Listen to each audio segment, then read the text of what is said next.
ये यादव जी हैं, पटना के बाहुबलियों में से एक। इनके पास इतनी जमीन जायदाद है कि इनकी कई पुश्तें बैठ के खा सकती हैं। यादव जी सभ्य समाज के एक बढ़ते हुए नेता हैं।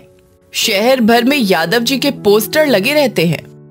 हम मानते हैं कि आजकल की दहेज की प्रथा पे रोक लगा देनी चाहिए। कब तक? आखिर कब तक हमारी बेटियों के परिवार इस रूढ़िवादी प्रथा के बोझ तले डूबते जाएंगे? अगर हम सत्ता में आए तो इस प्रथा को जड़ से उखाड़ देंगे, ये हमारा वादा है। यादव जी का ये भाषण जर्नलिस्ट लल्लन और उनके सहायक मंदिरा बहुत अच्छे से सुन रहे थे। सुन रही हो ना मंदिरा, यादव जी क्या कह रहे हैं? हाँ जी, लेकिन हम जानते हैं कि ये सब सरासर झूठ है। वो तो हम भी जानते हैं। इन्होंने अपने बेटे के ब्याह में 2 करोड़ रुपए का दहेज लिया था। हाँ, हम भी सुने हैं। और अब इनका छोटा बेटा के लिए भी रिश्ता ढूंढ रहे हैं। तो चलिए हम यादव जी को दहेज का पाठ पढ़ा देते हैं। अरे नेकी और पूछ पूछ। लल्लन और मंदिरा ने उभरते नेता यादव जी को सबक सिखाने का पूरा प्लान बना लिया। अगले दिन प्लान के हिसाब से लल्लन और मंदिरा ने कुछ जूनियर आर्टिस्ट का इंटरव्यू लिया। मंदिरा, ये रही तुम्हारी नकली अम्मा और ये रहे तुम्हारे बाबूजी। और ये लोग मुंबई के बहुत बड़े बिजनेसमैन हैं, राइट? एकदम सही। अब बस सब कुछ तुम्हारे हाथ में है मंदिरा। अगर पकड़ी गई तो यादव नहीं छोड़ेगा, और अगर नहीं पकड़ी गई तो यादव को हम नहीं छोड़ेंगे। आज तक कभी फेल हुए हैं क्या हम? अगले दिन मंदिरा और उसके नकली माता पिता ने शहर के सबसे बड़े होटल में चेक इन किया। वहां जाकर उन्होंने यादव जी के पहचान वाले पंडित जी को कॉल लगाया। प्रणाम पंडित जी। प्रणाम प्रणाम। हम किशोर बयानी मुंबई से हैं। जजमान, आपको कौन नहीं जानता। जी पंडित जी, हम पटना आए हुए हैं। सोच रहे हैं कि अपनी बेटी कल्पना की शादी इसी शहर में करवाए। आपकी नजर में कोई काबिल युवक हो तो बताइए। है ना जजमान, एक से बढ़कर एक रिश्ते हैं, पर सबसे अच्छा रिश्ता है यादव के छोटे बेटे का। अगर सही लगे तो बात चलाए। जी देखिए, नेकी और पूछ पूछ। आप जल्दी ही हमारी उनसे मुलाकात करवाइए। जी जी जी जजमान। इनका फोन कट होते ही पंडित ने यादव को फोन मिलाया और उसे मुंबई वाले अमीर रिश्ते की बात बताई। यादव खुश हो गया और उसने जल्द से जल्द मीटिंग अरेंज करने की बात की। इन सब की मीटिंग यादव के घर में होने वाली थी। मंदिरा घबराई हुई थी कि तभी उसे लल्लन का फोन आया। हेलो। अरे क्या हुआ मेरी झांसी की रानी, आवाज में कंपन क्यों है? आज मिलने बुलाए हैं यादव जी। अरे ये तो बहुत बढ़िया बात है। माइक कैमरा सब एकदम सही लगा कर जाना। वो तो हम लगा लेंगे, पर हम रावण की लंका में जा रहे हैं। अरे तो क्या हुआ, लंका जा रही हो तो तुम क्या हनुमान से कम हो? लंका जलाकर ही आना है तुम्हें। हाँ, जय बजरंग बली। जय बजरंग बली। सूट बूट और अच्छी गाड़ी में मंदिरा अपने नकली माँ बाप के साथ यादव की लंका में पहुंच गई। यहाँ जाते ही यादव जी ने खुद उनका स्वागत किया। ये मेरी बेटी है कल्पना, और ये है मेरी मिसेस। प्रणाम भाभी जी। बिटिया बिल्कुल चांद का टुकड़ा है। होगी क्यों ना, बहुत नाजों से पाला है हमने। जी जी, और ये हमारे सुपूत हैं रणविजय। बहुत तारीफ की है पंडित जी ने इनकी। हाँ, क्यों ना हम दोनों बच्चों को अकेले में बातचीत करने भेज दें? हाँ हाँ हाँ हाँ, क्यों नहीं। रणविजय और मंदिरा गार्डन में बातें कर रहे थे। Nice bungalow. हाँ, पर आपके बंगलो जैसा नहीं है। मैंने इंटरनेट पे देखा है आपके घर का फोटो। अच्छा, और रणविजय जी, आपको क्या क्या गुण वाली लड़की चाहिए?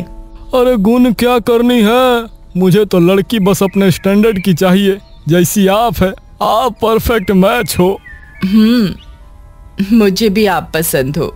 तो चलिए परिवार वालों को बता देते हैं। दोनों लौटे। पिताजी, हमें लड़की पसंद है और मंदिरा को भी हम पसंद है। अरे वाह, ये तो बढ़िया हुआ, मुबारक हो। अब तो ये रिश्ता पक्का कर देते हैं। जी जी, क्यों नहीं। अच्छा, आपसे बताने की जरूरत तो नहीं है, पर फिर भी हम बता ही देते हैं। पिछले हफ्ते हमारे रणविजय के लिए रिश्ता आया था और वो साहेब अपनी बेटी को तोहफे में 100 करोड़ रुपया दे रहे थे। 100 करोड़? अच्छा है, अच्छा है। पर क्या है कि हमारे रणविजय को वो लड़की पसंद नहीं आई, इसलिए बात कुछ बन नहीं पाई। अच्छा, आप अपनी बिटिया को तोहफे में क्या देंगे? देखिए, मेरी एक ही बेटी है, मेरा जो कुछ भी है सब तो उसी का है। आप जो मांगो हम वो दे देंगे। अब आप बोल ही चुके हैं तो हम चाहते हैं कि रणविजय का मुंबई में कोई बिजनेस हो। आपकी इच्छा हुई तो आप अपने सोने का शोरूम उसे तोहफे में दे दीजिए। अरे शादी के बाद तो सब उसी के होंगे, पहले शादी तो हो जाने दीजिए। हम मुंबई जाकर कोई अच्छा मुहूर्त निकाल कर आपको बता देंगे, फिर सब कुशल मंगल होगा। ठीक है? जी जी, जैसा आप बोले। बस मंदिरा अपना नकली माँ बाप के साथ वहां से निकली। कुछ ही देर में टीवी स्क्रीन पर फ्लैश होने लगा, यादव का पर्दाफाश। आप देख रहे हैं TV1 और ये है नेता यादव के साथ हुआ स्टिंग ऑपरेशन। और इस ऑपरेशन में अपनी जान को जोखिम में डाला है हमारी बहादुर जर्नलिस्ट मंदिरा ने। तो मंदिरा, आपका क्या कहना है यादव के बारे में? यादव की सच्चाई तो हम दुनिया को दिखा चुके हैं, पर एक बात जरूर बोलना चाहेंगे कि दहेज को तोहफा के नाम पर देकर उसे बदला नहीं जा सकता। अभी कुछ ही दिन पहले यादव जी बड़ी बड़ी डींगे हाँक रहे थे कि दहेज की प्रथा को उखाड़ फेंकेंगे वगैरह वगैरह। पर हम अपनी ऑडियंस से पूछना चाहते हैं कि ये प्रथा अब तक जिंदा क्यों है? क्योंकि आप लोग चाहते हैं। अगर आपने दहेज देना बंद कर दिया तो ऐसे दहेज या तोहफा मांगने वाले अपने आप बंद हो जाएंगे। तो हमारी जनता से गुजारिश है कि ना दहेज लें और ना ही दहेज दें। आपने मंदिरा की बात तो सुन ही ली होगी, और दहेज के चक्कर में कितनी सारी मासूम लड़कियों की जिंदगी बर्बाद हुई है। किसी को दहेज के लिए जला दिया गया, किसी को अपने मायके भेज दिया गया। ये सब सुनने में बहुत आम हो गया है। पर अगर हम सब एक साथ दहेज का निषेध करें तो ये दहेज की बीमारी हमारी दुनिया से एकदम गायब हो जाएगी। ना दहेज दें और ना दहेज लें। सुरेश और कोमल की शादी को लगभग 6 महीने बीत चुके थे। शादी के पहले कोमल ऑफिस जाया करती थी, अब वो सारा दिन घर में रहकर बोर होती रहती है। सुरेश, मुझे बहुत बोर होता है। तो माँ के साथ काम में हाथ बटा दिया करो। वो तो मैं करती ही हूँ, पर इसके बाद भी मेरे पास बहुत सा समय फ्री है। मैं और कुछ करना चाहती हूँ, जैसे कोई जॉब या कुछ और। तू तो मेरी माँ को जानती है ना कोमल, उसे बहू का काम करना बिल्कुल नहीं भाएगा। मैं जानती हूँ, पर अगर मैं कुछ घर में ही करूँ तो? इसके लिए भी माँ को मनाना पड़ेगा। प्लीज प्लीज प्लीज प्लीज मेरे लिए सासू माँ को मनाओ ना। अगले दिन मौका देख के सुरेश ने अपनी माँ से बात छेड़ ही दी। वो माँ, कोमल सोच रही थी कि वो घर बैठे बैठे ही कुछ ना कुछ काम करे। तेरे होते हुए बहू को काम करने की जरूरत ही क्या है? पर माँ, उसका बड़ा मन है कि वो घर पे ही कोई बिजनेस करे। मैंने बहुत औरतों को देखा है, बिजनेस खोलती भी हैं और बंद भी कर देती हैं। तो बेफिजूल ऐसे झंझट में पड़ना ही क्यों? पर माँ, उसकी बात तो सुन लो। सासू माँ, मैं बस एक बार ट्राई करना चाहती हूँ।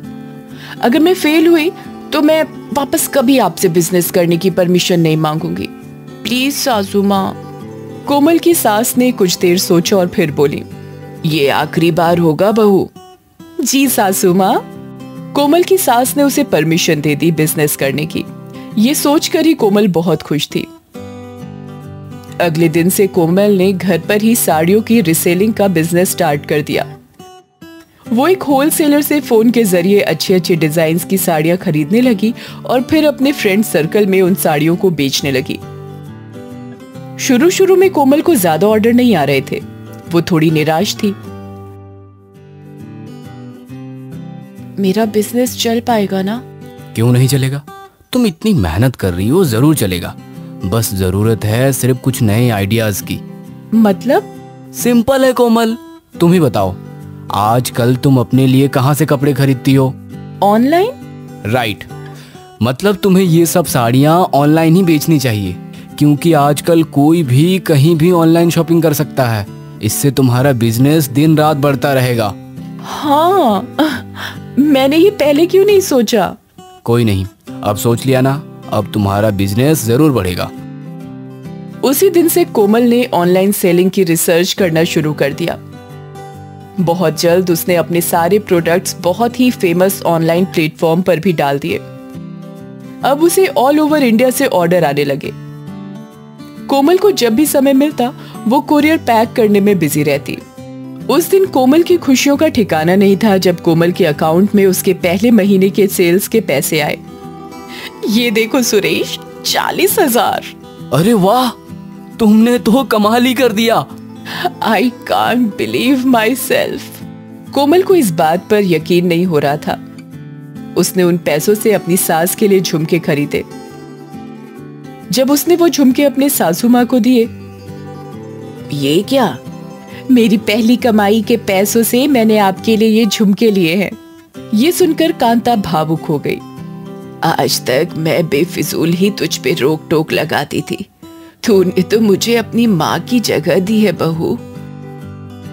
आज से तू मेरी बहू नहीं, बेटी है, बेटी। इस दिन के बाद से कांता ने कोमल को कभी नहीं रोका। कोमल ने अपनी मेहनत से दिन दुगनी रात चौगुनी तरक्की की और आज कोमल को विमेन एंटरप्रेन्योर का अवार्ड मिल रहा है।